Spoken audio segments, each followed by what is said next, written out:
Hello friends, मैं शिवशंकर और आप मेरे साथ इस वीडियो में पढ़ेंगे ध्वनि के बारे में। ठीक है, हम लोग ये जानेंगे कि साउंड क्या है।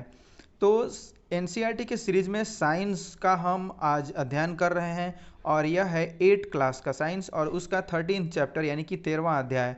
तो इसमें हम यह जानेंगे कि साउंड क्या है, ध्वनि क्या है। तो सबसे पहले हम देखते हैं कि छोटी छोटी बातों को यानी कि बारीकियों पर आप ध्यान देंगे तो पता चलेगा कि हाँ, ध्वनि यही है। तो अब हम देखते हैं कि जब हम स्कूल जा रहे होते हैं, ठीक है, और क्लास में होते हैं, तो हमें कैसे पता चलता है कि जो हमारा कालांश है यानी कि पीरियड है वह ख़त्म हो गया। यानी कि क्या होता है कि घंटी बजाई जाती है, ठीक है। क्लास के एक पीरियड के ख़त्म होने के बाद जब दूसरा पीरियड शुरू होता है तो एक घंटी बजाई जाती है। और वह क्या सूचक है कि भाई एक बेल बजा, दो बेल बजा तो ये पीरियड ख़त्म हुआ। तो वो जो आवाज़ आती है हमारे पास, ठीक है, वही क्या है, ध्वनि है। तो इसको हम किस तरीके से समझेंगे, चलिए देखते हैं कि ध्वनि को किस रूप में हम देखते हैं और किस रूप में समझते हैं।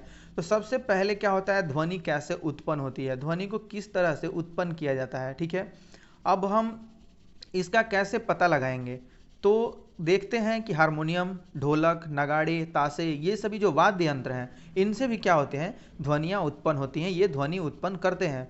अब हम देखते हैं कि ध्वनि कैसे उत्पन्न होती है, यह एक स्थान से दूसरे स्थान तक किस प्रकार पहुंचती है, ठीक है। ये हमारे लिए एक प्रश्न है कि ध्वनि उत्पन्न कैसे होती है, यह एक जगह से दूसरे जगह जाती कैसे है। यानी कि किलो 2 किलोमीटर भी अगर कोई ये शादी ब्याह या मंदिरों के जो लाउड स्पीकर होते हैं उनसे जो हमारे कर्णों तक यानी कि जो सुनाई देता है कानों को, तो वो ध्वनि हमारे पास आती कैसे है, इसकी विवेचना करेंगे। तो ध्वनि को हम कैसे सुन पाते हैं, यानी कि ध्वनि आती है तो हम उसको कैसे सुन पाते हैं, कुछ ध्वनियाँ दूसरों की अपेक्षा प्रबल क्यों होती है, इस अध्याय में हम ऐसे ही कुछ प्रश्नों पर विचार विमर्श करेंगे, ठीक है। और कौन सी ध्वनि जो है वह सुनी जा सकती है, किस ध्वनि को हम नहीं सुन सकते, यानी कि जो हमारे कान हैं वो नहीं सुन सकते हैं। सबसे पहले हम बता दें कि कान से ही क्या करते हैं, ध्वनि को सुनते हैं। अब यहाँ हम विभिन्न प्रकार के वाद्य यंत्र को देख रहे हैं, यह तबला है, ठीक है, ये हारमोनियम है और यह है सितार, ठीक है, और यह बांसुरी है। अब इन सभी में से हम क्या देखते हैं कि विभिन्न विभिन्न प्रकार के आवाज़ें आती हैं, विभिन्न विभिन्न प्रकार की आवाज़ें निकलती हैं इनमें से, ठीक है। तो अब ध्वनि कंपित वस्तुओं द्वारा उत्पन्न होती है। सबसे पहले जो सोर्स है ध्वनि का, यानी कि उत्पन्न कैसे होती है, तो वह होती है कि कंपित जो ध्वनि होती है वह कंपित वस्तुओं के द्वारा उत्पन्न होती है। Sound is produced by A vibrating body, ठीक है, यानी कि जो भी बॉडी वाइब्रेट करती है उसी से क्या होता है, यह ध्वनि निकलती है, ठीक है।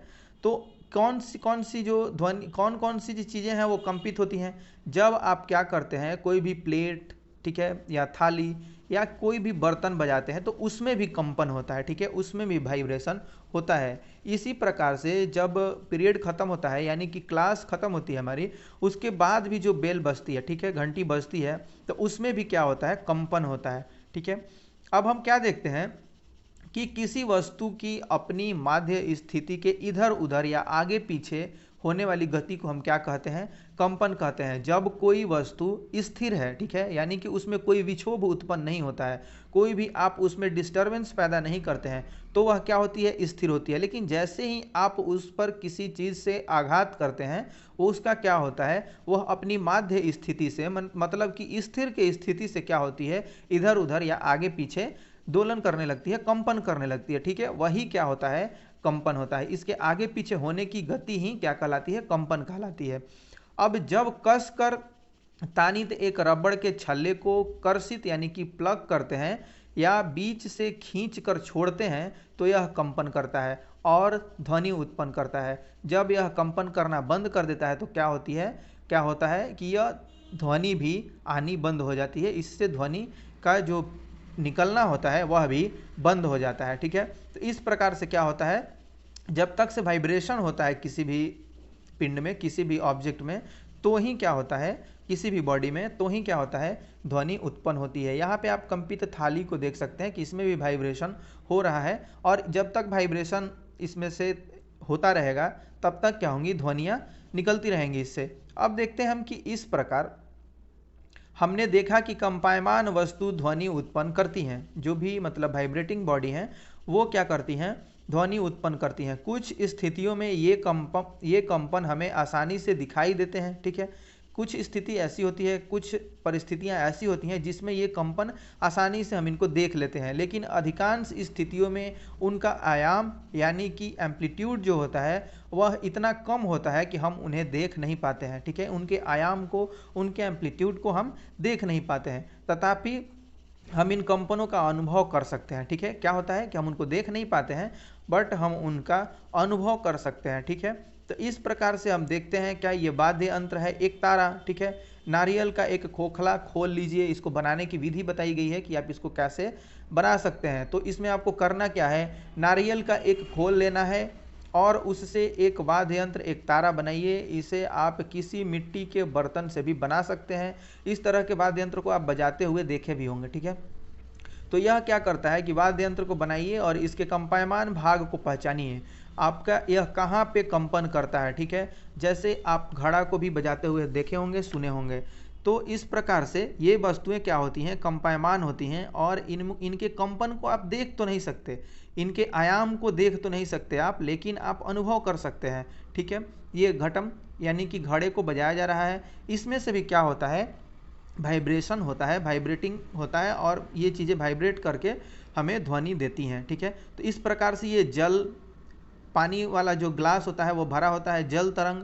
अब इसमें क्या होता है कि हर ग्लास से अलग अलग आवाज़ें आती हैं, ठीक है। इसमें आप क्या देखेंगे जल तरंग में कि हर ग्लास से अलग अलग आवाज़ें आती हैं, यानी कि इनका वाइब्रेशन जो होता है वह अलग अलग होता है। पानी का सतह इनमें अलग अलग है, ठीक है। पानी का जो वाटर का लेवल है ग्लास में वो अलग अलग आप देखेंगे। तो इसी के कारण क्या होता है, इनसे अलग अलग आवाज़ें आती हैं और यह बहुत ही मधुर और कर्णप्रिय ध्वनियाँ उत्पन्न करती हैं, ठीक है।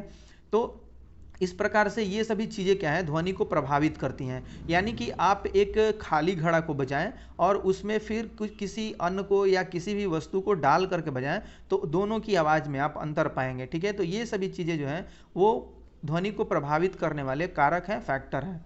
तो अब हम देखते हैं कि मनुष्यों यानी कि मानव द्वारा उत्पन्न ध्वनि, मानव द्वारा जो उत्पन्न ध्वनि होता है वह किस प्रकार का होता है, कि साउंड प्रोड्यूस्ड बाय ह्यूमंस, यानी कि मनुष्यों द्वारा उत्पन्न जो ध्वनि होती है वह कैसे निकलती है वो हम देखते हैं। तो मानव में ध्वनि वाक्य यंत्र अथवा कंठ, ठीक है।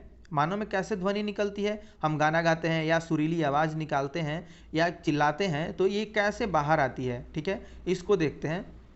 सबसे पहले हम यह देखते हैं कि मानवों में यानी कि मनुष्य में ध्वनि वाक्य यंत्र अथवा कंठ यानी कि जो लैरिंक्स होता है उसके द्वारा उत्पन्न होती है, ठीक है। अब अपनी उंगली को कंठ पर रखिए और एक कठोर उभार को खोजिए। हम अमूमन इसके बारे में हम पीछे भी चर्चा कर चुके हैं कि किस तरीके से जब हम कोई भी बच्चा जो है, पिछले अध्यायों में हम पढ़ चुके हैं 8 क्लास में ही, आप उन सब वीडियोज़ को जरूर देख लीजिएगा कि जब एडोलेंस की स्थिति आती है हमारी, यानी कि जब युवा अवस्था में हम प्रवेश करते हैं तो क्या होता है, अमूमन जो बॉयज़ में होता है यह जो लैरिंक्स होता है यानी कि वाक्य यंत्र होता है अथवा कंठ होता है वह बाहर निकल जाता है और दिखाई देता है गर्दन के पास, ठीक है। तो यही क्या होता है, वॉइस बॉक्स होता है, एक तरह से उसको कह सकते हैं, वाक्य यंत्र होता है, कंठ होता है, लैरिंक्स बोल सकते हैं, जो भी है वो निकल जाता है, उभरा हुआ रहता है। इसी से क्या होती है, आवाज़ बाहर आती है। अब हम देखते हैं क्या कहा जा रहा है आपसे कि अपनी उंगलियों को कंठ पर रखिए तथा एक कठोर उभार को खोजिए जो निगलते समय चलता हुआ प्रतीत होता है। आप जब, अब यदि यानी आप बच्चे हैं, आपको नहीं स्पष्ट समझ में आ रहा है कि क्या है, कहाँ पे है ये कंठ, तो आप क्या करेंगे, गर्दन के पास छू करके और निगलने का कोशिश करेंगे किसी भी चीज़ को, या ऐसे भी आप वो उसको निगलने का प्रयत्न करेंगे, किसी भी चीज़ को नहीं निगलते हैं, ऐसे भी सिर्फ निगलने का प्रयास करते हैं तो भी आपको यह चलता हुआ, गति करता हुआ दिखाई दे देगा और समझ में आपको आ जाएगा। अब हम कहते हैं कि शरीर का वह भाग वाक्य यंत्र कहलाता है, जो आप यह पार्ट जो आप छू रहे हैं, महसूस कर रहे हैं, वह क्या कहलाता है, वाक्य यंत्र कहलाता है। अब हम क्या देखते हैं कि यह श्वास नली के ऊपरी सिरे पर होता है। यह कहाँ होता है, तो श्वास नली के ऊपरी सिरे पर होता है। वाक्य यंत्र या कंठ जो होता है वह आर पार 2 वाक तंतु इस प्रकार तानित होते हैं यानी कि खींचे रहते हैं कि उनके बीच में वायु के निकलने के लिए एक संकीर्ण झिरी बनी होती है। ठीक है, क्या बनी होती है? एक संकीर्ण झिरी बन जाती है। यहाँ पे आप इसको देख सकते हैं, अच्छे से समझ में आ जाएगा आपको। ठीक है, मानव में यह वाक्य यंत्र है। तो इस तरीके से ये क्या होता है, यहाँ से झिरी बन जाती है, ये दोनों यहाँ से झिरी बनाते हैं और यह निकलती है, तो यह कंपन करते हुए निकलती है और वही आवाज़ हमारे कानों तक आती है या पहुँचती है, आपके मुंह से बाहर निकलती है। ठीक है, तो इस प्रकार हम क्या देखते हैं कि जब फेफड़े वायु को बलपूर्वक झिरी से बाहर निकालते हैं, ठीक है, क्या होता है, यह वाक्य यंत्र कैसे कार्य करना शुरू कर देता है।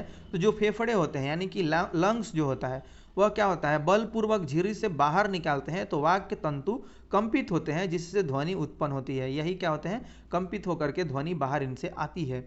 अब हम देखते हैं कि वाक्य तंतु से जुड़ी मांसपेशियां तंतुओं को तना हुआ या ढीला कर सकती हैं। जब वाक्य तंतु तने हुए और पतले होते हैं तो वाक्य ध्वनि का प्रकार या जो उसका ये होता है उसकी गुणवत्ता उस वाक्य ध्वनि से भिन्न होती है। ठीक है, जब वाक्य तंतु ढीले और मोटे होते हैं तो फिर इस तरीके से आइए देखें कि वाक्य तंतु किस प्रकार कार्य करते हैं। जो हमारे वाक्य तंतु हैं वो किस प्रकार से कार्य करते हैं, उनको हम इस क्रियाकलाप के माध्यम से देख लेते हैं। ठीक है, तो सबसे पहले समान साइज की रबड़ की दो पट्टियां लीजिए। आपको समान साइज की रबड़ की दो पट्टी लेना है। इन दोनों को एक दूसरे के ऊपर रख कर कस कर तानिए।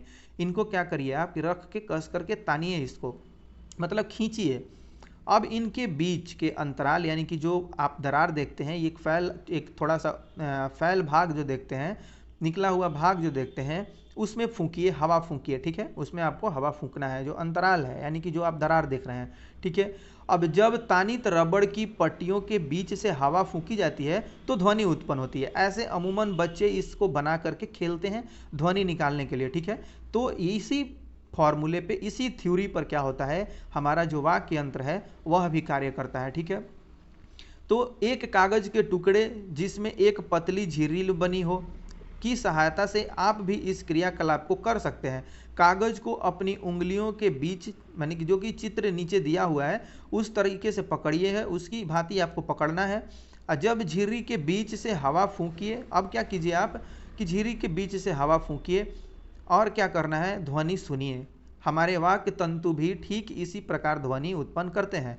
क्या करते हैं, ठीक इसी प्रकार ध्वनि उत्पन्न करते हैं। आप इनको देख करके समझ सकते हैं। इस प्रकार से आपको रबड़ का दो लेना है, फिर इनको खींच लेना है। ठीक है, सटा करके खींच लीजिए और बीच में इनकी जो दरार बनती है, खाली जगह जो बनती है, उसी में आपको फूंकना है। ठीक है, तो इस प्रकार से जब आप फूंकेंगे, इससे हवा जब क्रॉस करेगी तो क्या होता है कि बाहर आवाज़ आती है, ध्वनि पैदा होती है। इसी फॉर्मूले पे, इसी थ्योरी पर क्या होता है कि हमारा जो वाक्य तंतु है वह कार्य करता है। ठीक है, तो अब हम लोग देखते हैं कि पुरुषों के वाक्य तंतुओं की लंबाई, जो पुरुष होते हैं उनमें वाक्य तंतु क्या होते हैं, लंबे होते हैं। ठीक है, बड़े होते हैं। इसलिए जब आप युवावस्था को प्रवेश करते हैं तो वो बड़े हो जाते हैं, मतलब पूरे ग्रो कर जाते हैं और बाहर से दिखाई देने लगते हैं। ठीक है, तो इनमें क्या होता है, पुरुषों में वाक्य तंतु की लंबाई लगभग 20 मिलीमीटर हो जाती है। ठीक है, अब हम क्या देखते हैं कि महिलाओं में इसकी लंबाई जो है वो 15 mm है और बच्चों के वाक्य तंतु बहुत छोटे होते हैं। यही कारण है कि पुरुष, महिलाओं तथा बच्चों की वाक्य ध्वनियाँ भिन्न भिन्न होती हैं। ये क्या होती हैं, वाक्य ध्वनियाँ भिन्न भिन्न होती हैं। जैसे जैसे मतलब ये आप बड़े होते जाएंगे या आपकी उम्र बढ़ती जाएगी, उसके अनुसार ये भी ग्रोथ करते हैं और इनके बीच में आवाज़ में आपके अंतर होती है, इसी के लंबाई के अनुसार। ठीक है, यह जितना लंबा होता जाता है वो उतना आपकी आवाज़ जो है वो क्या हो जाएगी, भारी होती चली जाएगी। ठीक है, तो यह पूरा जैसे ये एक बच्चा होता है, जब वह एडोलेंस की स्थिति में आता है तो पूरा विकास हो जाने के बाद, वाक्य तंतु का पूरा विकास हो जाने के बाद, पूर्ण विकास हो जाने के बाद अचानक से आपको ऐसा लगता है कि आवाज़ भारी हो गई उस बच्चे की। ठीक है, और आवाज़ फट जाता है। ठीक है, तो यही मेन रीज़न होता है। महिलाओं में यह कम होता है और यह छोटा भी होता है, इसलिए उनकी आवाज़ें पतली और ज़्यादा सुरीली होती। तो अब हम यहाँ क्या देखते हैं, अब हम देखते हैं कि ध्वनि संचरण के लिए माध्यम की आवश्यकता होती है। यानी कि जो ध्वनि चलती है उसके लिए हमें माध्यम की आवश्यकता होती है। Sound needs a medium for propagation. ठीक है, तो यह किस प्रकार चलती है, किस चीज़ से हो करके गुजर सकती है। क्या ये हवा में चलती है, क्या ये पानी में चलती है, ठीक है, और क्या ये जहाँ कुछ नहीं होता यानी कि निर्वात होता है उसमें भी चल सकती है। इन सभी चीज़ों को हम इसमें देखेंगे और चलिए देखते हैं कि क्या होता है। अब ये क्रियाकलाप है, ठीक है, इस क्रियाकलाप को हम देखते हैं। जब आप कुछ दूरी पर खड़े होते हैं, ठीक है, ये क्या होता है इसको देख लेते हैं। जब आप कुछ दूरी पर खड़े होते हैं और किसी को पुकारते हैं, आवाज़ देते हैं, तो क्या होता है कि सुनाई देता है हमें। लेकिन जैसे जैसे वो पिंड हमसे दूर जाता है तो क्या होता है, हमको आवाज़ कम आती है, और यानी कि बहुत दूर चले जाने के बाद क्या होता है कि आवाज़ नहीं आती है। अब इसी प्रकार से हम यह देखते हैं कि धातु अथवा कांच का गिलास, एक गिलास लीजिए, आपको यह क्रियाकलाप करके देखना है। सुनिश्चित कीजिए कि यह सूखा हो, इसमें एक सेल फोन रखिए, ठीक है, इसमें क्या करना है आपको, एक सेल फोन रखना है। याद रखिए सेल फोन पानी में न रखा जाए। अब अपने किसी मित्र से इस सेल फोन पर किसी दूसरे सेल फोन से टेलीफोन करने के लिए कहिए। घंटी की ध्वनि सावधान ध्यानपूर्वक सुनिए। अब गिलास के किनारे को अपने हाथों से सटा करके पकड़िए, ठीक है, इसके किनारे को क्या करना है, आपको पकड़ना है। अब क्या हम देखते हैं कि अब अपने मुंह को क्या कीजिए, मुंह को हाथों के बीच खाली जगह पर सटा के रखिए, ठीक है, इसको क्या करना है, सावधानी पूर्वक तो पहले इसको करना है, फिर आप ग्लास के किनारे को अपने हाथ से सटा कर पकड़िए। अब उसके बाद अपने मुंह को हाथों के बीच जो खाली जगह है पर सटा करके रखिए। इस तरह से आपको करना है, ठीक है, यानी कि ध्वनि संचरण के लिए माध्यम की आवश्यकता होती है। इस प्रकार से आप क्या देखते हैं, इन बातों को अनुभव कीजिए। पहले तो ऐसे आपको रखना है, फिर आपको इस तरह से करके देखना है कि इससे ध्वनि हो करके जाती है कि नहीं जाती है, आपको सुनाई देता है कि नहीं देता है। फिर हम क्या देखते हैं कि अपने मित्र को फिर से टेलीफोन करने के लिए कहिए, ठीक है, जब आपने मुंह में सटा लिया है हाथ को रख करके तो आप फिर से उसको फ़ोन करने के लिए कहिए, ठीक है, संकेत दीजिए। आप बोल तो नहीं सकते क्योंकि मुंह में आपने क्या किया हुआ है, ग्लास को रखा हुआ है, ग्लास को सटाया हुआ है, तो संकेत कीजिए कि वो फिर से फ़ोन करे। अब गिलास में से वायु को मुंह द्वारा खींचते हुए घंटी की आवाज़ को सुनिए। क्या गिलास में से वायु बाहर खींचने पर घंटी की ध्वनि धीमी होती है? गिलास को अपने मुंह से हटाइए, क्या ध्वनि फिर से प्रबल हो जाती है? इस प्रकार से ध्वनि प्रबल होती है और कम सुनाई देती है, इसका आप पता लगा सकते हैं, ठीक है। तो क्या आप सोच सकते हैं कि ऐसा क्यों हुआ? क्या यह संभव है कि गिलास में वायु की मात्रा कम होने और घंटी की प्रबलता कम होने में कोई संबंध है? वास्तव में यदि आप गिलास में सारी वायु खींच दें, बाहर खींच दें, तो क्या होगा, ध्वनि पूरी तरह सुनाई देना बंद हो जाती है, ठीक है। जब इस तरीके से आप इसको वैक्यूम कर देते हैं, यानी कि निकाल देते हैं इससे सारा वायु, सारी हवा को, तो क्या होता है कि आप नहीं सुन पाएंगे। इसका कारण यह है कि ध्वनि को संचरण यानी कि एक जगह से दूसरे जगह जाने के लिए कोई माध्यम चाहिए, ठीक है। यानी हम यह देखते हैं कि ध्वनि को एक जगह से दूसरे जगह जाने के लिए क्या होना चाहिए, कोई माध्यम चाहिए, किसी माध्यम की आवश्यकता उसे होती है। अब हम क्या देखते हैं कि जब किसी बर्तन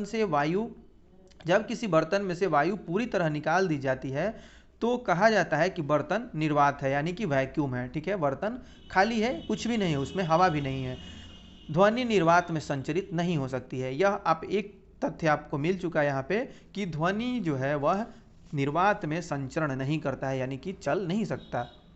अब क्या ध्वनि जो है वह द्रवों में संचरित होती है? आइए इसको पता लगाते हैं कि द्रव में यह संचरित होती है कि नहीं, इस क्रियाकलाप के माध्यम से जानते हैं। एक बाल्टी अथवा स्नान टब लीजिए, इसे स्वच्छ जल से भरिए, एक हाथ में एक छोटी घंटी लीजिए, ठीक है, इसको इस तरह से आपको करना है। अब इसमें क्या करना है आपको कि बाल्टी ले लीजिए, उसमें पानी ले लीजिए, बाल्टी या स्नान टब ले लीजिए, उसमें पानी डाल लीजिए, स्वच्छ जल भरिए, साफ पानी आपको भरना है। अब एक हाथ में एक घंटी, छोटी घंटी ले लीजिए इस तरीके से, ठीक है। अब आपको क्या करना है कि ध्वनि उत्पन्न करने के लिए इस घंटी को जल में हिलाइए। अब ध्यान दीजिए कि घंटी बाल्टी या टब की जो दीवार है उसको न छुए, ठीक है। अब अपने कान को जल की सतह पर क्या करिए, ला करके सुनने का प्रयत्न कीजिए, ठीक है। जब आप इसको ला करके सुनने का प्रयत्न करेंगे तो क्या होता है, क्या आप घंटी की ध्वनि सुनते हैं? क्या इससे पता चलता है कि ध्वनि का संचरण द्रव में हो सकता है, ठीक है। यानी कि क्या होता है कि आप इस बात का अनुभव क्या कर पा रहे हैं कि ध्वनि का संचरण जल में हो रहा है, ठीक है। तो यह हम देखते हैं कि व्हेल तथा डॉल्फिन जल के अंदर इसी प्रकार संदेशों का आदान प्रदान पाते होंगे। ठीक है, तो यह हम पता लगा पाते हैं कि ध्वनि सुनाई हमें देती है। ठीक है, तो यानी कि पानी में भी उसका संचरण होता है, ध्वनि का संचरण पानी में होता है, भले ही कम होता होगा लेकिन होता है, कम होता है ये। यानी कि आप और किसी माध्यम में यदि ध्वनि को बजाते हैं, घंटी को बजाते हैं, तो उसके अपेक्षा क्या होता है, थोड़ा कम होता है लेकिन होता है, संचरण इसका होता है।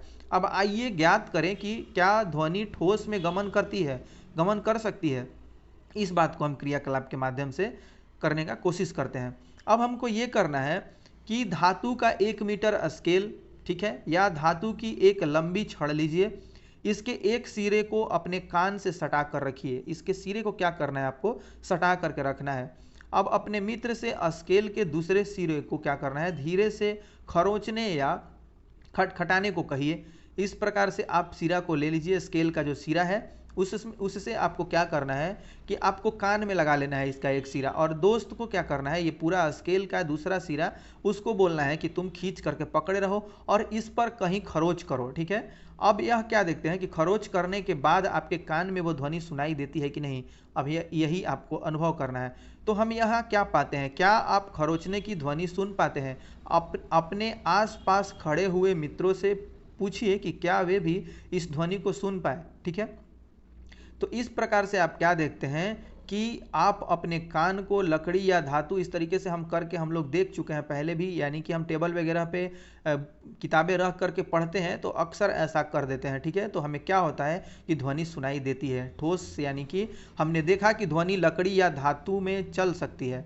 ठीक है, हम ऐसा करके देखते हैं तो हमें ध्वनि सुनाई देती है, यानी कि अमूमन ऐसा होता है कि तेज सुनाई देती है। ठीक है, हम जब ऐसा करके देखते हैं और यहाँ खटखटाते हैं तो हमें अपने कानों के पास क्या होती है, ध्वनि तेज सुनाई देती है। हमने देखा कि ध्वनि लकड़ी या धातु में चल सकती है, वास्तव में ध्वनि किसी ठोस में संचरण कर सकती है।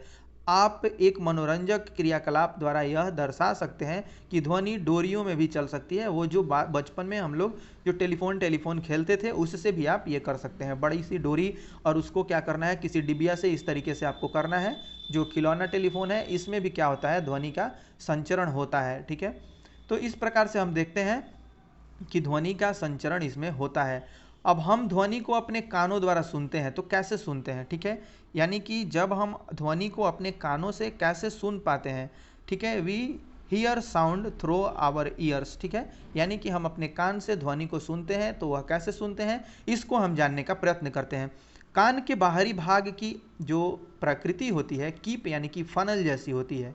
आकृति कैसी होती है इसकी, इसका शेप कैसा होता है, तो यह कीप जैसा होता है। ठीक है, कान के बाहरी भाग की आकृति कैसी होती है, कीप जैसी होती है, यानी कि फनल जैसी होती है। जब ध्वनि इसमें प्रवेश करती है तो यह एक नलिका से गुजरती है। ठीक है, जब इसमें ध्वनि प्रवेश करती है हमारे कानों में तो एक नलिका से होकर गुजरती है, जिसके सिरे पर एक पतली तानित झिल्ली होती है। क्या होता है, पतली तानित यानी कि खींचा हुआ झिल्ली होती है। इसे हम कर्णपट कहते हैं, यानी कि ईयर ड्रम कहते हैं। यह जो खींची हुई यानी कि तनी हुई ये झिल्ली होती है, इसको हम क्या कहते हैं, कर्णपट कहते हैं, ईयर ड्रम कहते हैं। अब यह एक महत्वपूर्ण कार्य करता है। यह जानने के लिए कि कर्णपट जो होता है हमारा क्या कार्य करता है, आइए टीन के डिब्बे का एक कर्णपट हम बनाते हैं। ठीक है, टीन का डब्बा है, उसको हम कर्णपट बनाने का प्रयत्न करते हैं। अब यहाँ आप इस क्रियाकलाप के माध्यम से यह जानने का कोशिश कीजिए। ठीक है, हम देखते हैं कि एक प्लास्टिक अथवा टीन का डिब्बा लीजिए। एक प्लास्टिक और टीन का आपको डब्बा लेना है। इसके दोनों ओर क्या करना है, दोनों सिरे को काट लेना है। उसके बाद दोनों सिरे के काटने के बाद डिब्बे के एक सिरे पर एक रबड़ के गुब्बारे को तानिए। डिब्बे के एक सिरे को आपको क्या करना है, रबड़ से तानना है और इसे एक रबड़ के छल्ले से कस दीजिए। रबड़ के छल्ला से कस देना है, नीचे वो आपको तस्वीर देखने को मिल जाएगी। अब तानित रबड़ के ऊपर सूखे अन्न या थर्मोकोल के 4 या 5 दाने रखिए। क्या करना है आपको, थर्मोकोल के 4 या 5 दाने रखना है, या जो अन्न होता है यानी कि जो आप गेहूं वगैरह इन सभी जो हल्के अनाज होते हैं उनको रख सकते हैं। ठीक है, अनुभव करने के लिए। अब हम क्या देखते हैं कि अब अपने मित्र से डिब्बे के खुले सिरे पर हुर्रे हुर्रे बोलने के लिए कहिए, यानी कि बोलने के लिए, उसको तेज आवाज करने के लिए कहिए। अब हम देखते हैं, देखिए कि अन्न के दाने का क्या होता है। अन्न के दाने के क्या होता है, अन्न के दाने ऊपर और नीचे क्यों उछलते हैं, यानी कि इसमें वाइब्रेशन होने लगता है। इस प्रकार से आपको करके देखना है, ठीक है। इसके सिरे को काट लेना है, इसको क्या करना है कि रबड़ लगा देना है आपको, दोनों सिरे को काट करके एक जो ऊपर वाला सिरा है उस पर रबड़ लगा देना है, और यहाँ पे अनाज या थर्मोकोल का जो हिस्सा है कटा हुआ उसको रख देना है। अब नीचे से आपको बोलने के लिए कहा जाएगा, तो ये इस भाग को आप अन्न के दाने को या थर्मोकोल को आप ऊपर नीचे होता हुआ देखेंगे यहाँ। तो यह क्यों होता है, क्योंकि वाइब्रेशन उसमें होने लगता है। कर्णपट के कार्य को समझना इससे आसान हो जाता है। इसी प्रकार से क्या होता है, जो हमारे कान की जो झिर्री होती है वह भी कार्य करने लगती है। अब कर्णपट एक तानित रबड़ सीट के समान होता है। कर्णपट भी क्या होता है, एक तानित रबड़ की सीट के समान होता है, खींची हुई रबड़ के सीट के समान होता है। ध्वनि के कंपन कर्णपट को कंपित करते हैं। ध्वनि के जो कंपन होते हैं वो क्या करते हैं, कर्णपट जो होता है, ईयर ड्रम जो होता है उसको क्या करते हैं, वाइब्रेट करते हैं, कंपित करते हैं। अब कर्णपट कंपनों का क्या होता है, आंतर कर्ण यानी कि इनर ईयर तक भेज देता है, इसको इनर ईयर तक भेज देता है इस वाइब्रेशन को। अब वहाँ से संकेतों को मस्तिष्क तक भेज दिया जाता है, वहाँ से जो हमें इंडिकेशंस मिलते हैं वो मस्तिष्क को भेज दिए जाते हैं, ब्रेन को भेज दिए जाते हैं। इस प्रकार हम ध्वनि को सुन पाते हैं। इस तरीके से क्या होता है, हम ध्वनि को सुन लेते हैं।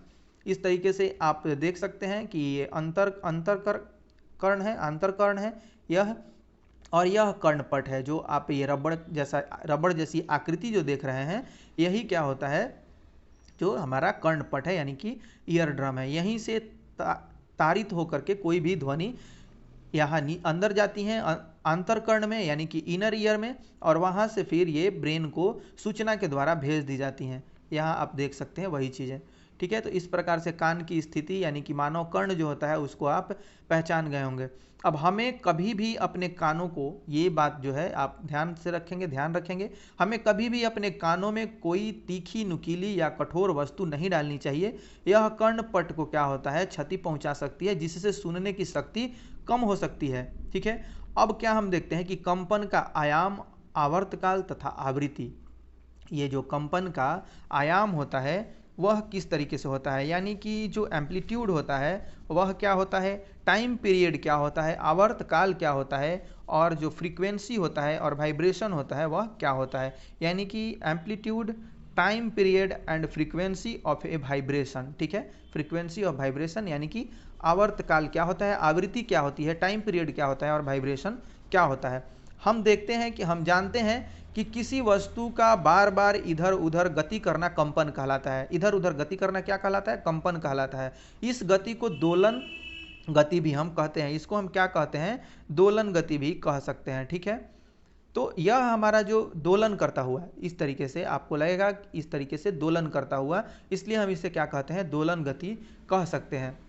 अब हम यहाँ क्या देखते हैं कि प्रति सेकंड, ये जो प्रति सेकंड होने वाले दोलन की संख्या को दोलन की आवृत्ति कहा जाता है। जो प्रति सेकंड दोलन होता है उसकी आवृत्ति जो होती है, दोलन प्रति सेकंड जो दोलन होता है उसको क्या हम कहते हैं, यानी कि एक सेकंड में जितना बार इधर से उधर हो जाती है वो चीज़ें, वो तरंगे, उसको हम क्या कहते हैं, आवृत्ति कहते हैं। आवृत्ति यानी कि उसको हम फ्रीक्वेंसी कहते हैं। आवृत्ति को हर्ट्ज में मापा जाता है। आवृत्ति का जो मापन होता है वह किस में होता है, तो हर्ट्ज में होता है। अब इसका संकेत एच जेड यानी कि इस तरीके से होता है, हर्ट जेड यानी कि आवृत्ति का एक दोलन प्रति सेकंड के बराबर होता है। जो एच जेड आवृत्ति होता है का एक दोलन प्रति सेकंड के बराबर होता है। यदि कोई वस्तु एक सेकंड में 20 दोलन पूरे करती है तो इसकी आवृत्ति क्या होगी, आप इसको निकालेंगे। हम देखते हैं कि ध्वनि उत्पन्न करने वाली वस्तु को क्या करते हैं, देखे बगैर भी आप उनके अनेक सुपरिचित ध्वनियों को पहचान सकते हैं। यह बात है कि ध्वनि उत्पन्न करने वाली, जो जहाँ से ध्वनि उत्पन्न होती है, ठीक है, वस्तु को देखे बगैर, यानी कि आप उनको देखते नहीं हैं तो भी आप क्या करते हैं, आप अनेक सुपरिचित ध्वनियों को पहचान सकते हैं। यह कैसे संभव होता है, इसके लिए यह आवश्यक है कि ये ध्वनियाँ भिन्न प्रकार की हों। क्या आपने कभी सोचा है कि कौन से कारक इन्हें भिन्न बनाते हैं, ये कौन से कारक जो हैं, इनके कौन सा फैक्टर जो है इनको भिन्न बनाता है, ठीक है। तो आयाम तथा आवृत्ति किसी ध्वनि को दो महत्वपूर्ण गुण हैं। आयाम और आवृत्ति क्या होता है? किसी भी ध्वनि के दो महत्वपूर्ण गुण होते हैं। क्या हम ध्वनियों में इनके आयामों तथा आवृत्तियों के आधार पर अंतर कर सकते हैं? यही बात आती है। इनके आयाम और आवृत्ति को बदलने के कारण ही क्या होता है?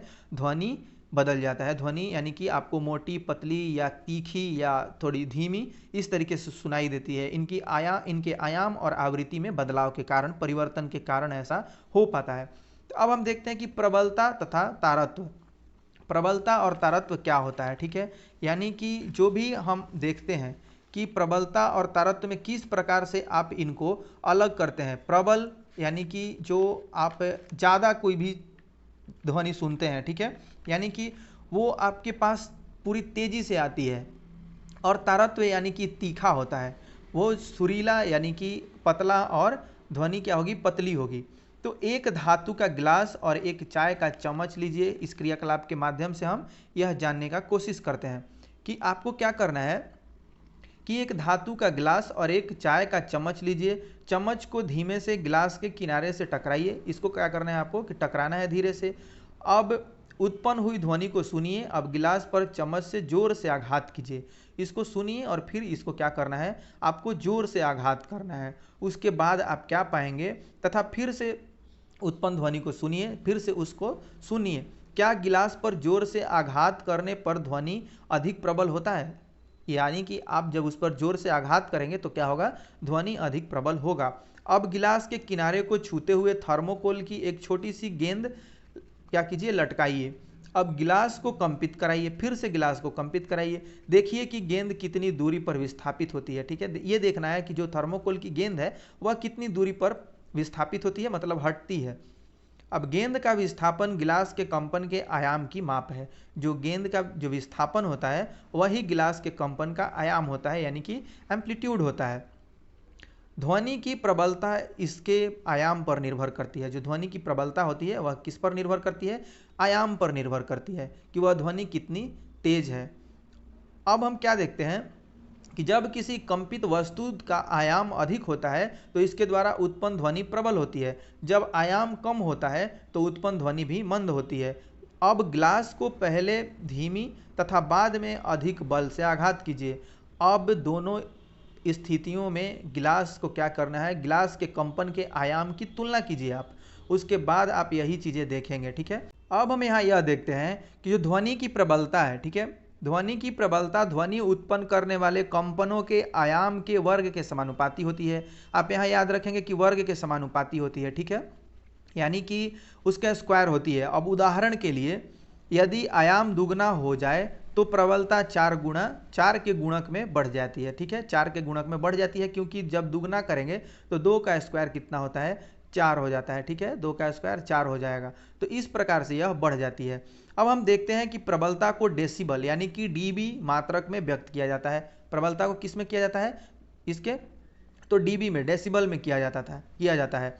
अब निम्न सारणी विभिन्न स्रोतों से आने वाली ध्वनि की प्रबलता का कुछ बोध कराती हैं, कुछ ज्ञान देती हैं। अब मानव का जो श्वसन होता है वह क्या होता है? 10 डेसिबल, मंद फुसफुसाहट 30 डेसिबल, और सामान्य बातचीत यानी कि वार्तालाप जो होती है वह 60 डेसिबल, और व्यस्त यातायात यानी कि जो ट्रैफिक होता है वह क्या होता है? 70 डेसिबल, औसत फैक्ट्री 80 डेसिबल। ठीक है, यानी कि 80 डेसिबल से अधिक प्रबल शोर शरीर के लिए क्या होता है? कष्टप्रद होता है, कष्टदायक होता है। यानी कि ये ध्वनियाँ हमारे लिए अच्छी नहीं होती हैं। 80 डेसिबल से जो अधिक प्रबल शोर है शरीर के लिए क्या होता है? कष्टदायक होता है। अब हम देखते हैं कि ध्वनि की प्रबलता इसके आयाम पर निर्भर करती है। हमें पता चल चुका है कि इसके आयाम पर निर्भर करती है, और यह यदि दुगना किया जाता है तो कितने प्रबलता के साथ बढ़ेगी इसकी प्रबलता? तो 4 गुनी हो जाएगी। जब किसी कंपित वस्तु का आयाम अधिक होता है तो इसके द्वारा उत्पन्न ध्वनि प्रबल होती है। ठीक है, अब जब आयाम छोटा होता है तो क्या होता है? उत्पन्न ध्वनि मंद होती है। जब आयाम छोटा हो जाएगा तो उत्पन्न ध्वनि भी मंद हो जाएगी। ये आप समझ सकते हैं। अब हम क्या देखते हैं कि आवृत्ति जो होती है ध्वनि की तीक्ष्णता या तारत्व को निर्धारित करती है। यह जो आवृत्ति यानी कि फ्रीक्वेंसी होती है वह क्या करती है? इसके तारत्व को यानी कि तीक्ष्णता को निर्धारित करती है। यदि कंपन की आवृत्ति अधिक है तो हम कहते हैं कि ध्वनि तीखी है। इसकी आवृत्ति अधिक होगी तो यानी कि यह इस तरीके से आवृत्ति जो इसकी अधिक होगी तो हम यह क्या कहते हैं कि ध्वनि तीखी है। और यदि कंपन की आवृत्ति कम है तो हम कहते हैं कि ध्वनि का तारत्व कम है। ठीक है, इसको हम दो शब्द में कह सकते हैं। जब इसकी आवृत्ति अधिक होती है तो हम कहते हैं कि ध्वनि तीखी है, और यदि कंपन की आवृत्ति कम है तो हम यह कहते हैं कि ध्वनि का तारत्व कम है। ठीक है, तो इस प्रकार से आप इसको समझ सकते हैं। अब उदाहरण के लिए ढोल मंद आवृत्ति से कंपित करता है। जब हम देखते हैं कि ढोलक क्या होता है, ढोल जो होता है वह मंद आवृत्ति से कंपित करता है, इसलिए यह कम तारत्व की ध्वनि उत्पन्न करता है। दूसरी ओर सीटी की आवृत्ति अधिक होती है और इसलिए अधिक तारत्व की ध्वनि उत्पन्न करता है। ठीक है, अब पक्षी उच्च तारत्व की ध्वनि उत्पन्न करता है जबकि शेर की दहाड़ का तारत्व मंद होता है। इसी प्रकार से आप समझ सकते हैं। अब हम क्या देखते हैं कि श्रव्य तथा अश्रव्य ध्वनियाँ क्या है, ऑडिएबल एंड इनऑडिएबल साउंड्स जो हैं वो क्या है। तो चलिए देखते हैं इनको कि किनको हम सुन सकते हैं और किनको नहीं सुन सकते हैं। हम जानते हैं कि ध्वनि उत्पन्न करने के लिए हमें एक कंपायमान वस्तु की आवश्यकता होती है। क्या हम सभी कंपायमान वस्तुओं की ध्वनियाँ सुन सकते हैं? तो इनको हम प्रेक्षण करते हैं, इनको हम देखते हैं कि क्या सभी को सुन सकते हैं या नहीं सुन सकते हैं। तो तथ्य यह है कि लगभग 20 कंपन प्रति सेकंड, यानी कि जब 20 कंपन प्रति सेकंड होता है यानी कि 20 हर्ट्ज से कम आवृत्ति की ध्वनियाँ मानव कान सुन नहीं सकती हैं। यानी कि 20 हर्ट्ज से कम की जो ध्वनि होगी उसको हमारा जो कान होता है, मानव का कान होता है, वह नहीं सुन सकता है। यह कह सकते हैं कि 20 हर्ट्ज से कम आवृत्ति की ध्वनि मानव कान द्वारा संसूचित नहीं की जा सकती हैं। अब ऐसी ध्वनियाँ जो अश्रव्य कहते हैं, ऐसी ध्वनियों को हम क्या कहते हैं? अश्रव्य कहते हैं। ठीक है, ये यानी कि हम इनको सुन नहीं सकते हैं, अश्रव्य हैं ये। ठीक है, यानी कि इनऑडिएबल है। अब आगे क्या है कि उधर लगभग 20,000 कंपन प्रति सेकंड। ठीक है, 20,000 जो होता है 20,000 कंपन प्रति सेकंड से अधिक आवृत्ति की ध्वनि भी मानव कान द्वारा संसूचित नहीं होती हैं। यानी कि यह जो आप देख रहे हैं 20,000 हर्ट्ज से भी अगर ज़्यादा हो जाती है आवृत्ति तो उस ध्वनि को भी हमारे कान नहीं सुन पाते हैं, नहीं सुन सकते हैं। यानी कि यह भी 20 से कम, यानी कि 20 से कम और 20,000 से अधिक की जो आवृत्ति वाली ध्वनि होती है वह हमारे कान को नहीं सुनाई देती हैं, उनको हमारा कान सुनने के लिए सक्षम नहीं है। तो हम देखते हैं कि कुछ जंतु 20,000 हर्ट्ज से अधिक की आवृत्ति की ध्वनियों को भी सुन सकते हैं। कुत्तों में यह क्षमता है। ठीक है, अब पुलिसकर्मी उच्च आवृत्ति की ध्वनि उत्पन्न करने वाली सीटियों का उपयोग करते हैं जिसे कुत्ते सुन सकते हैं। इसलिए क्या होता है, मानव इसको नहीं सुन पाते हैं। कुत्ते सुन लेते हैं लेकिन मानव इसको नहीं सुन पाते हैं। अब जाने माने पराश्रव्य ध्वनि यानी कि जो अल्ट्रासाउंड है उपकरण जो चिकित्सा के क्षेत्र में अनेक समस्याओं के अनुसंधान एवं निदान के लिए प्रयोग होते हैं 20,000 हर्ट्ज से अधिक की आवृत्ति पर कार्य करते हैं। जो अल्ट्रासाउंड होते हैं यानी कि पराश्रव्य जो ध्वनियाँ होती हैं उनको हम चिकित्सा के क्षेत्र में उपयोग में लाते हैं। इन सभी को क्या होती हैं, हमारे कान नहीं सुन पाते हैं। ठीक है, यानी कुछ जो जंतु हैं, कुछ जो जीव हैं कुत्ते जैसे, वो उसको सुन लेते हैं, लेकिन मानव कान जो हमारा है, मानव कर्ण है, उसको नहीं सुन सकता है। मानव कर्ण जो है वह 20,000 से नीचे का ही ध्वनि आवृत्ति की ध्वनि को सुन पाता है। अब यहाँ पे अपवाद में है कि कुछ जंतु 20,000 हर्ट्ज से अधिक की आवृत्ति की ध्वनियों को सुन सकते हैं, वह है कुत्तों में यह क्षमता है। ठीक है, यह क्षमता किस में है? कुत्तों में है।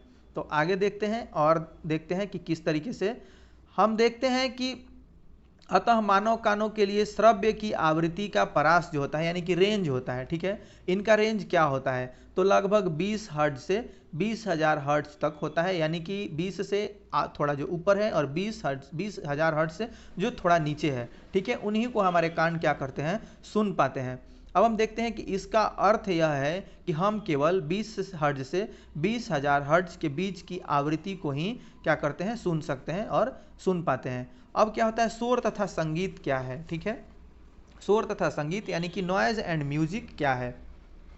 तो सबसे पहले मान लीजिए कि आपके अड़ोस पड़ोस में निर्माण कार्य चल रहा है, क्या निर्माण स्थल से आने वाली ध्वनियाँ सुखद प्रतीत होती हैं या सुखद प्रतीत नहीं होती हैं? अब क्या आपको बसों तथा ट्रकों के हॉर्न की ध्वनियाँ अच्छी लगती हैं? इस प्रकार की अप्रिय ध्वनियों को हम शोर कहते हैं, ठीक है। इसको हम क्या कहते हैं? नॉइज़ कहते हैं। जो अप्रिय ध्वनियाँ हैं, जो हमें सुनने में अच्छी नहीं लगती हैं, या उनको कहें कि एक तरह से वो कुछ सुस्पष्ट नहीं होती हैं और वो हमारे कानों को अच्छी अनुभूति नहीं देती हैं, उनको हम क्या कहते हैं? शोर कहते हैं, नॉइज़ कहते हैं। अब क्या देखते हैं कि दूसरी ओर आप वाद्य यंत्र की ध्वनियों का आनंद लेते हैं।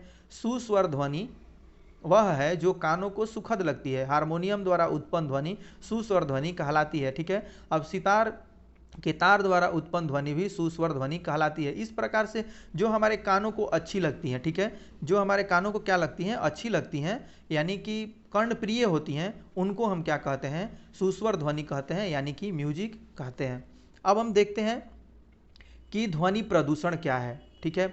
आप वायु प्रदूषण के बारे में पहले से ही जानते हैं। वायु में अवांछित गैस तथा कणों की उपस्थिति को हम क्या कहते हैं? वायु प्रदूषण कहते हैं। इसी प्रकार क्या होता है कि वातावरण में अत्यधिक या अवांछित ध्वनियों को हम क्या कहते हैं? ध्वनि प्रदूषण कहते हैं। वातावरण में अत्यधिक या वांछित जो होती हैं, अवांछित होती हैं, यहाँ पे करेक्ट कीजिएगा, अवांछित जो होती हैं, अवांछित ध्वनियों को हम क्या कहते हैं? वातावरण में उपस्थित और अधिक अवांछित ध्वनियों को हम ध्वनि प्रदूषण कहते हैं, ठीक है। अब यहाँ फिर क्या देखते हैं कि ध्वनि प्रदूषण के प्रमुख कारण हैं वाहनों की ध्वनियाँ, ठीक है। ध्वनि प्रदूषण के और क्या कारण हैं? वाहनों की ध्वनियाँ, विस्फोट जिसमें पटाखों का फटना शामिल होता है। अब मशीनें, लाउड स्पीकर आदि ये सभी क्या हैं? ये ध्वनि प्रदूषण की कारण है। अब ऊंची आवाज़ में चलाए गए टेलीविज़न तथा ट्रांजिस्टर, रेडियो, रसोई घर के कुछ उपकरण, ये सभी क्या हैं? आपके ध्वनि प्रदूषण के कारण हैं, ठीक है। जैसे अप्लायंसेस जो होते हैं घरों किचन में यूज करने वाले, अब कूलर, वातानुकूल, ये सभी क्या है? फ्रीज वगैरह, और जो ये एयर कंडीशन होते हैं, इन सभी के द्वारा जो उत्पन्न की जाती हैं ध्वनियाँ, ये सभी इसके ध्वनि प्रदूषण के लिए उत्तरदायी होती हैं, इसके लिए जिम्मेवार होती हैं। अब ध्वनि प्रदूषण के हानि क्या है, ठीक है, कि what are the harm of noise pollution, कि नॉइज पोल्यूशन का क्या हानि होता है। तो क्या आप जानते हैं कि परिवेश में अत्यधिक शोर की स्थिति अनेक स्वास्थ्य संबंधी समस्याओं का कारण बनती है। अनिद्रा, अति तनाव जो होता है, उच्च रक्तचाप जो होता है, चिंता अथवा अन्य बहुत से स्वास्थ्य संबंधी विकार ध्वनि प्रदूषण से उत्पन्न हो सकते हैं। लगातार प्रबल ध्वनि के प्रभाव में रहने वाले व्यक्ति को की सुनने की क्षमता अस्थायी अथवा अस्थायी रूप से कम हो जाती है। यानी कि जब आप अत्यधिक तीव्र ध्वनियों को कुछ समय तक लगातार सुनते रह जाते हैं, अधिक प्रबल ध्वनि को, तो यह जो सुनने की क्षमता है आपकी, वह अस्थायी और अस्थायी रूप से समाप्त हो जाती है। अब हम यहाँ क्या देखते हैं कि ध्वनि प्रदूषण को सीमित रखने के उपाय क्या हैं, ठीक है। यानी कि हम इनको किस प्रकार से लिमिट कर सकते हैं, इनका एक लिमिट में कर सकते हैं इनके प्रदूषण को, ठीक है। तो उनके उपाय क्या क्या हैं वो दिखाया गया है, वो हम देख लेते हैं, उसके बारे में चर्चा करते हैं। तो हम यह देखते हैं कि जो ध्वनि का नियंत्रण है उसको करने के लिए हमें क्या करना होगा। तो इसका क्या स्रोत है, यानी कि ध्वनि का क्या स्रोत है, पहले हमको उसको नियंत्रित करना चाहिए। यानी कि किसी भी चीज़ को नियंत्रित करने के लिए सबसे पहले आपको उसका मेन जो सोर्स होता है कि वह कहाँ से निकल रही है, इसको ढूंढना पड़ेगा और उसको नियंत्रित करना पड़ेगा। अब यह कैसे किया जा सकता है, ठीक है, इसके सोर्स को कैसे ढूंढा जा सकता है, कैसे इसको नियंत्रित किया जा सकता है, ये हम देखते हैं। इसके लिए वायुयान जो होते हैं, यानी कि जो एयरप्लेन होते हैं, एरोप्लेन होते हैं, उनको हम क्या करते हैं, और जो इंजन उनके होते हैं, यातायात के वाहन होते हैं, यानी कि जो मोटर व्हीकल्स होते हैं, औद्योगिक मशीनें जो हैं, घरेलू उपकरणों, इन सभी में आपको क्या करना पड़ेगा, रवशामक युक्तियाँ यानी कि साइलेंसर लगानी चाहिए। इनके आवाज़ को कम करने के लिए ये रवशामक युक्ति यानी कि साइलेंसर लगानी चाहिए। अब इससे आप क्या कर सकते हैं, इनको नियंत्रित कुछ हद तक कर सकते हैं। ध्वनि उत्पन्न करने वाले क्रियाकलापों को क्या करना है, ध्वनि उत्पन्न करने वाले क्रियाकलापों को आवासीय क्षेत्रों से दूर संचालित करना चाहिए। जो रेसिडेंशियल एरियाज हैं उनसे क्या करना चाहिए, इनको दूर करना चाहिए, इनको हटा देना चाहिए। ध्वनि उत्पन्न करने वाले उद्योगों को आवासीय क्षेत्र से दूर स्थापित करना चाहिए। जो ध्वनि उत्पन्न करने वाले और भी जो उद्योग हैं उनको अलग करना चाहिए रेसिडेंशियल एरिया से। स्वचालित वाहनों के हॉर्न का उपयोग कम से कम करना चाहिए। जो स्वचालित वाहन है इनके हॉर्न को कम करना चाहिए। उपयोग कम करना चाहिए। टेलीविज़न तथा संगीत निकायों, जो टेलीविज़न है तथा जो भी म्यूजिकल इंस्ट्रूमेंट हैं, उनको क्या करना चाहिए, ध्वनि प्रबलता कम रखनी चाहिए। अब ध्वनि प्रदूषण के हानिकारक प्रभावों को कम करने के लिए सड़कों तथा भवनों के आसपास पेड़ लगाने चाहिए। ठीक है, यानी कि जिस प्रकार से यह एयर पोल्यूशन को कम करता है पेड़, उसी प्रकार से यह क्या कर सकता है, ध्वनि को भी कम कर सकता है, ध्वनि प्रदूषण को भी कम कर सकता है, जिससे कि ध्वनि आवासों तक न पहुंच पाए। उनको मतलब पेड़ क्या करता है, ध्वनि आवासों तक पहुंचने के पहले, यानी कि आवाज़ तक पहुंचेंगे तो ही वो हमारे कान तक पहुंचेंगे, और उनको हमारे कान तक पहुंचने से पहले पेड़ क्या करते हैं, अवशोषित कर लेते हैं। अब क्या होता है, श्रवण क्षति क्या है, यानी कि किस प्रकार से हमारी जो सुनने की शक्ति होती है उसकी क्षति होती है। पूर्णतया श्रवण क्षति जो कि विरले ही होती है, प्रायः जन्म से होती है। ठीक है, यह क्या होती है, जो पूर्णतः श्रवण क्षति होती है, पूर्ण यानी कि बिल्कुल ही सुनने की क्षमता हमारे अंदर नहीं है, वह क्या होती है, यह बहुत कम होती है। और यह अधिकतर कब होती है, तो यह जन्म से ही होती है, यानी कि वो हम जब बच्चे पैदा होते हैं वो विकृति उनमें तब से ही होती है। अब आंशिक अशक्तता जो होती है, डिसेबिलिटी जो होती है, सामान्यतः किसी बीमारी, ठीक है, या चोट या उम्र के कारण होती है। कठिन श्रवण शक्ति वाले बच्चों को विशेष देखभाल की आवश्यकता होती है। अब ऐसे बच्चे इंगित भाषा, यानी कि सांकेतिक जो भाषा होती है, इंडिकेटेड जो लैंग्वेज होता है, उसका इस्तेमाल ये लोग करते हैं, को सीख कर प्रभावशाली ढंग से क्या कर सकते हैं, संपर्क कर सकते हैं, यानी कि अपने बातों को संप्रेषित कर सकते हैं, समझा सकते हैं। क्योंकि वाक्य शक्ति श्रवण के परिणाम स्वरूप विकसित होती है, जो यानी कि बोलने की क्षमता होती है वह सुनने के बाद ही विकसित होती है, सुनने के साथ ही विकसित होती है। इसलिए श्रवण अशक्तता से ग्रसित बच्चे की वाक्य शक्ति भी दोषपूर्ण हो सकती है। जिनको मतलब सुनाई नहीं देता, वो उनको बोलने की भी शक्ति में अंतर होता है, यानी कि उनको बोलने में भी परेशानी हो सकती है। औद्योगिक प्रौद्योगिक युक्तियों ने श्रवण क्षतिग्रस्त व्यक्तियों के जीवन की गुणवत्ता में सुधार को संभव बना दिया है। यानी कि हमारी टेक्नोलॉजी ने क्या किया है, इसमें विकास किया है और इसकी गुणवत्ता में सुधार किया है और इसको संभव बना दिया है। अब हम क्या देखते हैं कि श्रवण क्षतिग्रस्तों के रहन सहन के वातावरण में सुधार लाने के लिए समाज में बहुत कुछ कर सकता है, समाज उनके लिए बहुत कुछ कर सकता है और करना भी चाहिए। किसी भी डिसेबिलिटी को दूर करने के लिए समाज को न्यायोचित उपाय ढूंढते रहना चाहिए। और क्या कुछ हो सकता है, अब हम देखते हैं कि हमने क्या कुछ सीखा इस लेसन के सारांश को। अब ध्वनि कंपन करती हुई क्या करती है, ध्वनि कंपन करती हुई वस्तु द्वारा उत्पन्न होती है, यह यानी कि वाइब्रेटिंग बॉडी से ही उत्पन्न होती है। अब मानव वाक्य तंतुओं के कंपन द्वारा ध्वनि उत्पन्न करते हैं, मानव क्या करते हैं, वाक्य तंतुओं के कंपन के द्वारा, यानी कि साउंड उनसे निकलता है। अब हम देखते हैं कि ध्वनि किसी माध्यम, गैस, द्रव या ठोस से संचरित होती है, यह निर्वात में संचरित नहीं होती है। यह यानी कि सॉलिड, लिक्विड एंड गैस से क्या कर सकती है, गमन कर सकती है, आ जा सकती है, लेकिन यह वैक्यूम में गमन नहीं कर सकती है, संचरित नहीं हो सकती है। अब कर्णपट ध्वनि के कंपनों को अनुभव करते हैं, यह इन संकेतों को मस्तिष्क तक भेज देते हैं, इस प्रक्रिया को हम श्रवण कहते हैं। इस प्रक्रिया को हम क्या कहते हैं, श्रवण कहते हैं।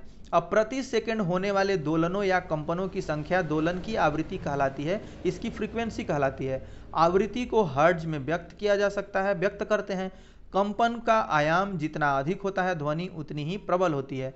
कंपन की आवृत्ति अधिक होने पर क्या होता है, तारत्व अधिक होती है। कंपन की आवृत्ति जब अधिक होती है तो उसके तारत्व अधिक होते हैं और ध्वनि अधिक तीक्ष्ण होती है, यानी कि आपको तीखी सुनाई देती है। अब हम देखते हैं कि अप्रिय ध्वनियाँ शोर कहलाती हैं। अत्यधिक या अवांछित ध्वनियाँ ध्वनि प्रदूषण उत्पन्न करती हैं। ध्वनि प्रदूषण मानवों के लिए स्वास्थ्य समस्याएं उत्पन्न कर सकता है, यह जो क्या करता है, हेल्थ प्रॉब्लम उत्पन्न कर सकता है। अब हम देखते हैं कि ध्वनि प्रदूषण को न्यूनतम करने के प्रयास करने चाहिए। सड़क के किनारे तथा अन्य स्थानों पर पेड़ लगाने से ध्वनि प्रदूषण को कम किया जा सकता है, यानी कि पेड़ हमारे लिए हर दृष्टि से अच्छे हैं, इसलिए पेड़ को क्या करना चाहिए, लगाना चाहिए। जो लगे हुए हैं उनको बचाना चाहिए कटने से, ठीक है। और आगे देखते हैं कि क्या इसमें क्या आप जानते हैं कि नहीं जानते हैं, इसको हम देख लेते हैं। अब हम यह देखते हैं कि भारत में हैदराबाद के निकट गोलकुंडा नामक एक भव्य किला है। क्या है, गोलकुंडा नामक एक भव्य किला है हैदराबाद के नज़दीक। यह बहुत से इंजीनियरिंग यानी कि अभियांत्रिकी तथा वास्तु आर्किटेक्चरल अजूबों के लिए प्रसिद्ध है।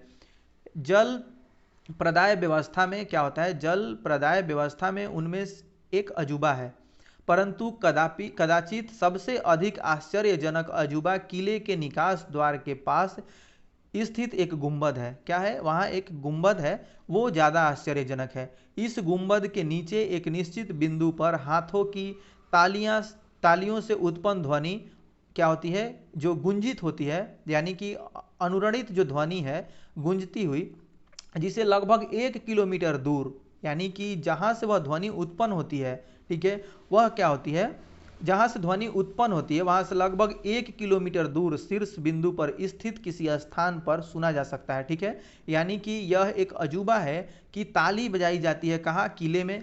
वहाँ से क्या होता है कि 1 किलोमीटर दूर किसी अन्य स्थान पर, किसी अन्य किले के भाग पर, एक निश्चित भाग पर, वहाँ पर वह ध्वनि स्पष्ट रूप से सुनी जा सकती है। इसकी रचना एक चेतावनी प्रणाली के रूप में की गई थी। यदि कोई सुरक्षाकर्मी किले के बाहर कोई रहस्यमय हलचल देखता था तो गुंबद के अंदर एक निश्चित बिंदु पर तालियां बजाता था तथा किले के भीतर की फौज संभावित खतरे से सतर्क हो जाती थी। यानी कि हम जो हैं, यानी कि भारतीय बहुत पहले ही इन सभी चीज़ों को जान चुके थे और इनको आविष्कारित कर चुके थे। यह गोलकुंडा का किला है, इसको आप जाएं तो ज़रूर देखें और उस क्षेत्र को भी देखें जहां पर ये घटनाएं घटित हो रही हैं, परिलक्षित हो रही हैं। ठीक है, तो यह लेसन यहीं पर समाप्त होता है और आपने बहुत ही एकाग्रता के साथ इस वीडियो को देखा, सुना और समझा, तो आपको बहुत बहुत धन्यवाद। Thanks for watching this video. मिलते हैं नेक्स्ट वीडियो में।